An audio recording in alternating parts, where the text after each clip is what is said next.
Baik, Assalamualaikum warahmatullahi wabarakatuh. Di sini kita akan mencoba untuk membuatkan tutorial kemiringan lahan atau kemiringan lereng pada suatu daerah aliran sungai atau kita istilahkan das. Nah, saya di sini akan jelaskan terlebih dahulu eh, berdasarkan PowerPoint ini ya.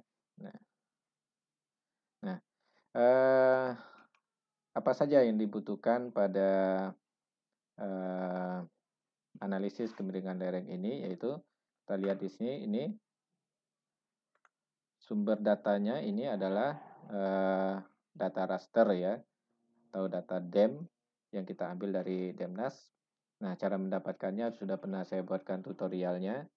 Nah, bagaimana mendownloadnya dari website Demnas itu sendiri. Nah, kemudian kita juga harus menganalisis ini ya, atau menganalisa atribut data raster tersebut, terutama sistem proyeksinya, karena kita tahu eh, DEM yang kita download itu belum terregister ya, belum terproyeksi. Nah, untuk itu kita harus membuatkan dulu ini ya, proyeksinya harus kita registerkan dulu dalam bentuk UTM. Nah, langkah-langkahnya seperti ini.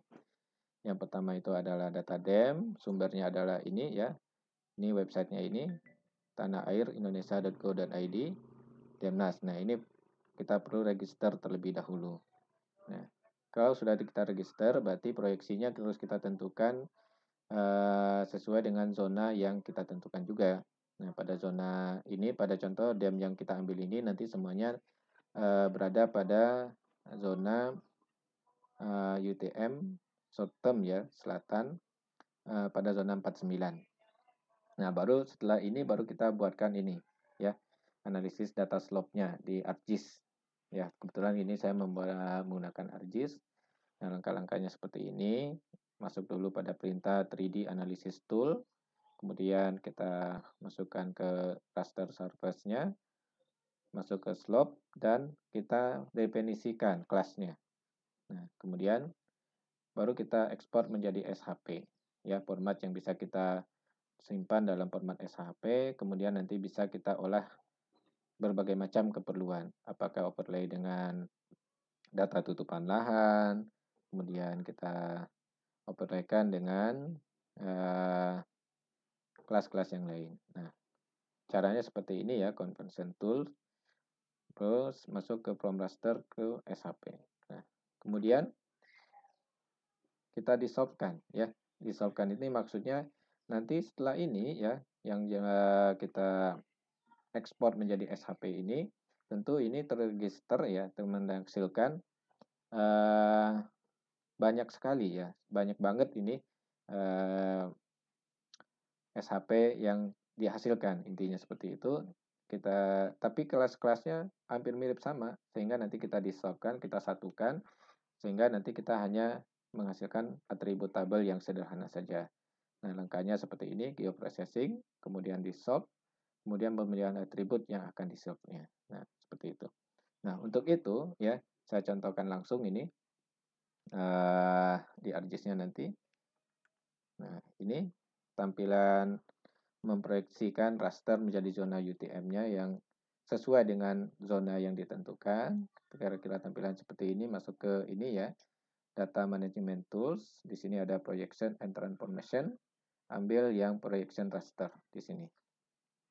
Nah, kemudian ini ya pembuatan slope-nya. Langsung masuk ke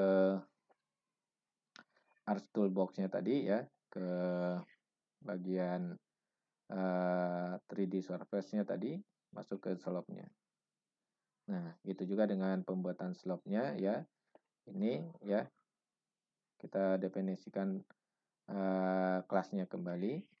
Nah, untuk mendefinisikan kelasnya itu ya, nah, ini tadi mengekspor dari raster menjadi poligon. Nah, ini proses dissolve-nya. Nah, ini yang harus kita ambil ya, referensi ini ya, kita bagi nanti kelasnya menjadi seperti ini. Kelas 1 itu kemiringannya 0 sampai 8%, kategorinya ini adalah datar. kelas 2-nya itu adalah 8 sampai 5% landai ya. Kemudian kelas 3 5 sampai 25% itu agak curam. Kemudian kelas 4 itu 25 sampai 45% itu kita kategorikan curam. Kemudian kelas 5 sampai lebih dari 45% itu sangat curam. Oke, ini sumber-sumber yang saya ambil sebagai referensi ini yang penentuan kelas lereng ini. Nah, demikian penyampaian PowerPoint-nya ya. Kita langsung masuk ke contoh ini. Oke. Nah, di sini saya sudah membuatkan data DEM ini ya, yang sudah terregister seperti ini. Kemudian di sini ada hillset-nya. Nanti untuk penampilan 3 dimensinya. Nah, kita fokus ke sini dulu ya. Nah, oke, ini kita lihat ini. Kita cek dulu properties dari raster ini. Nah, kita lihat di source-nya di sini. Oke, kita lihat atributnya. Oke, ini sudah bentuk formatnya ya. Proyeksinya, spatial reference-nya sudah bentuknya UTM zona 49. Berarti ini langsung kita bisa lakukan analisis. Oke. Yang pertama di sini adalah kita masuk ke Art Toolbox dulu. Oke, ini agak loading ya membukanya. Kita tunggu.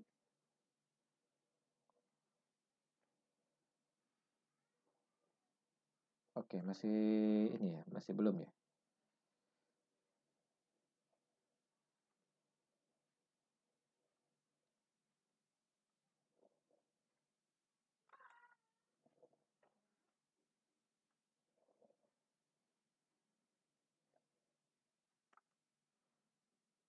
Oke, masih menunggu ya, masih loading.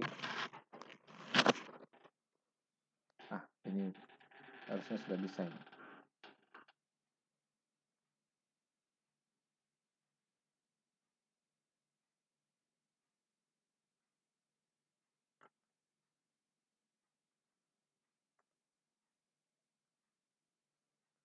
Oke, sudah muncul. Kita masuk ke sini ya, 3D Analysis Tools, kemudian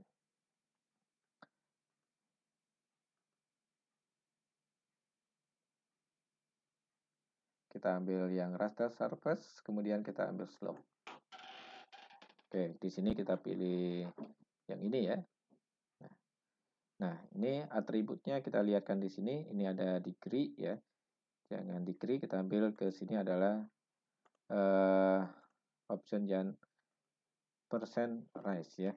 Nah, kita oke kan.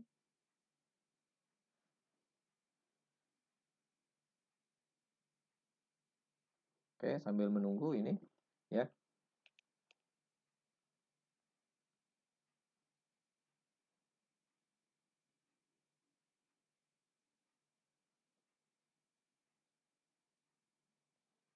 Oke, sambil menunggu ini tadi ya. Nah, ini yang harus kita kembali ke sini sambil menunggu ya, yang tadi. Nah, untuk mendapatkan data DEM ini kita harus registrasi ya di website ini, tanaair.indonesia.go.id /demnas ini. Nah, karena Demnas ini saya rasa kalau dibandingkan SRTM yang lain ya, kita ambil dari usgs.gov itu lebih baik kita menggunakan ini karena ini ketelitiannya lebih baik. Nah, kita lihat tadi ini sudah berhasil ya. Nah, oke, ini sudah berhasil kita buatkan seperti ini. Tetapi kita lihat di sini kelasnya banyak ya. Ada berapa ini? 1, 2, 3, 4, 5, 6, 7, 8, 9. Ada 9 kelas. Nah, tapi ini yang harus kita definisikan. Nah, sesuai dengan petunjuk yang ini tadi, ya, kita sudah sampai di sini. Raster surface-nya ini, slope-nya sudah, kita masuk ke reclassify. Nah, di sini kita ambil Alt Toolbox kembali ya. Nah, kita ambil di sini yang raster class ini, kita ambil reclassify ini. Nah, kita ambil yang slope ini ya. kita ambil classify-nya ini. Kemudian kita definisikan tadi sesuai dengan kebutuhan kita tadi adalah ini ya, 5 kelas ya. 5 kelas ini. Oke, kita pindah ke sini, kita kasih 5. Nah, kita definisikan di sini adalah 8, kemudian 15%, 15, kemudian 25, kemudian 45. Nah, ini biarkan saja ya, 45%. Ini lebih dari itu kita biarkan saja. Nah, ini sudah terdefinisi seperti ini ya. Oke, terus kita oke kan.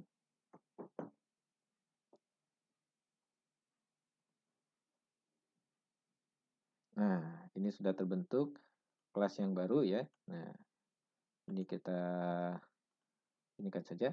Ini ya, kita sembunyikan saja. Kemudian kita lihat langkah selanjutnya tadi. Ini ya, reclassify-nya sudah. Kemudian kita conversion tool-nya menjadi, kita konversi data ini menjadi SHP ya. Oke, kita masuk ke bagian conversion tools. Di sini kita ambil ini karena datanya ini merupakan masih data raster ya, formatnya masih .tif. Kita ubah menjadi SHP ya, dari ini from raster to polygon. Ya, kita ambil data ini tadi, kemudian ya udah kita langsung okekan saja.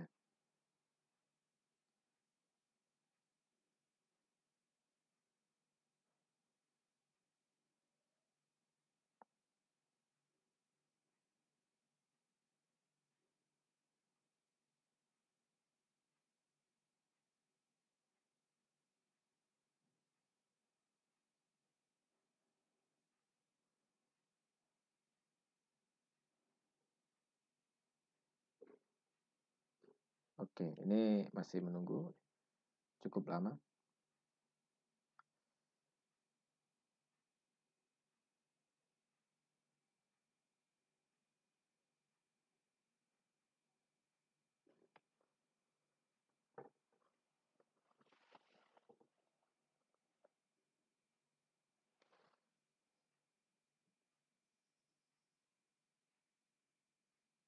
Oke, nah ini sudah berhasil, kita lihat ya.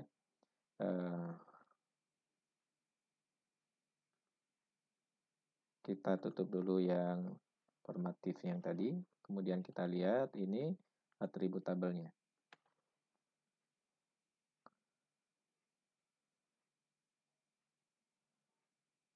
Oke, karena datanya ini cukup banyak saya rasa, makanya ini menghasilkan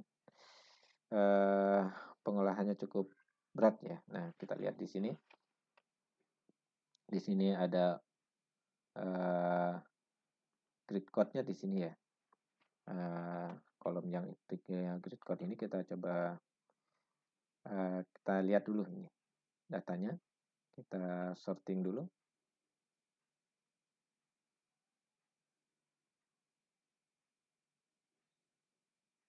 ID-nya berbeda, tetapi grid code-nya ada yang sama. Artinya grid code-nya yang sama ini mencerminkan kelasnya sama sebetulnya. Nah, oke. Ini sangat berat, sangat banyak ya. Ini kebetulan spek laptopnya sebetulnya diperuntukkan kurang tepat untuk ini. Nah, kita lihat ini yang grid code 1 saja ini sangat banyak. Nah, artinya kalau saya ambil yang di sini kelasnya sama ya, kelasnya sebetulnya sama, tetapi dia masih terpisah. Nah, ini yang kita mau satukan ya, kita dissolve istilahnya. Nah, di sini kita ambil ya di tab ini yang geoprocessing, kemudian kita dissolve, kita pilih yang ini tadi ya, yang SHP-nya tadi kita pilih yang grid code-nya. Nah, karena grid code-nya sama, kita satukan menjadi satu kesatuan. Oke, kemudian kita oke kan, kita proses. Kenapa saya dissolve? Karena untuk memudahkan pengolahan data.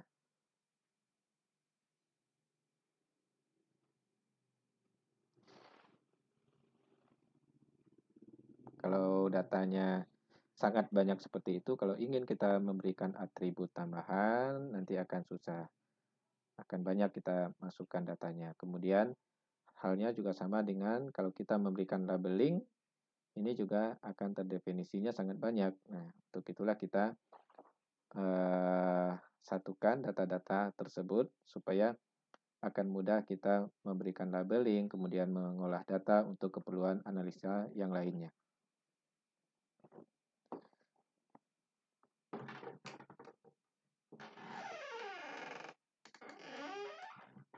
Oke, ini sudah selesai ya. Nah, kita lihat ini, kita sembunyikan saja yang satu ini, tidak usah kita tampilkan. Kita lihat atribut tabelnya di sini.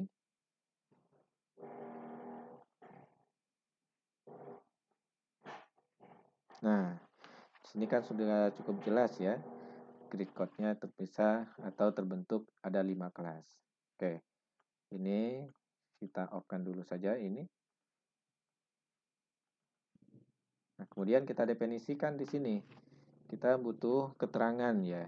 Keterangan yang berupa aturan yang dari ini tadi ya. Nah, kita harus mendefinisikan nih. Kelas 1 tadi adalah 0 sampai 8%, klasifikasinya adalah datar. Sampai yang lebih besar dari 45% ini adalah sangat curam. Oke, kita tambahkan ya. Filenya kita tambahkan. Di sini adalah kemiringan. Dia berupa teks ya. Oke, kita okekan saja. Kemudian kita butuh klasifikasi. Klasifikasi. Kategorinya juga teks di sini. Nah, kemudian kita definisikan tabel ini. Caranya ya kita harus mengedit ya, memberikan editing pada SHP yang kita tuju. Nah, ini adalah 0 sampai 8%. Kemudian ini 8 sampai 15%. Kemudian ini 15 sampai ini tadi ada proses loading ya, sampai 25%. Kemudian ini 25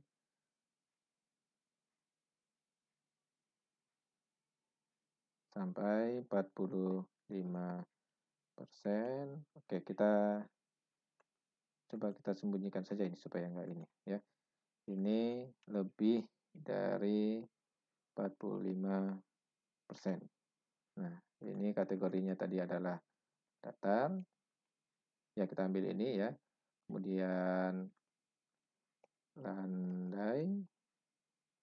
Kemudian agak curam ya.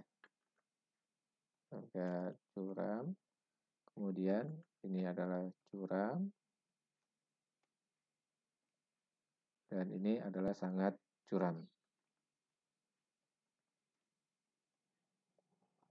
Oke. Nah, setelah ini selesai, jangan lupa kita save ya. Yang kita edit tadi, kemudian di stop. Oke. Nah, kemudian kita tampilkan kembali, kita lihat propertiesnya. Nah, simbologinya kita atur sampai di sini. Ya, kita ambil di bagian ini ya. Nah, kita mau yang mana di sini? Misalnya di sini klasifikasi, kita akan add value dulu, kita atur ya. Kita cari yang ini misalnya. Nah, kita yang ini boleh ya sebetulnya. Kita ambil yang ini saja. Nah, kemudian kita okekan. Kita tunggu tampilannya sampai selesai.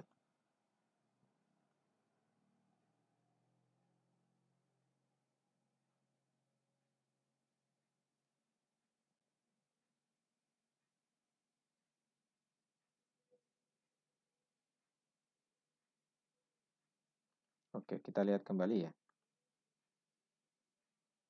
Sangat curam. Ini belum selesai sebetulnya, menampilkannya belum selesai. Oke, coba kita zoom ini. Harusnya di sini kategorinya sangat curam sepertinya.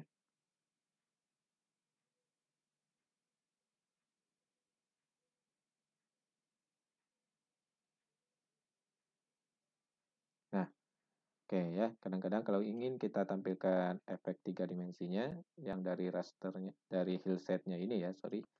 Ini kita transparankan, misalnya ini adalah 60%. Coba kita ini kan.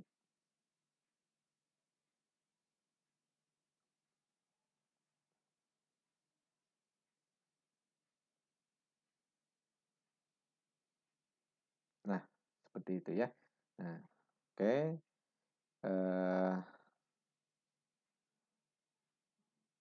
Beres ya. Berarti kita sudah selesai ini memberikan semacam tutorial untuk analisis lereng pada suatu daerah aliran sungai. Nah, semoga video ini bermanfaat, bisa diaplikasikan misalnya ke bukan sidang ya, tugas akhir ataupun analisis yang berkaitan dengan data hidrologi. Semoga video ini bermanfaat. Sampai ketemu di lain waktu. Wassalamualaikum warahmatullahi wabarakatuh.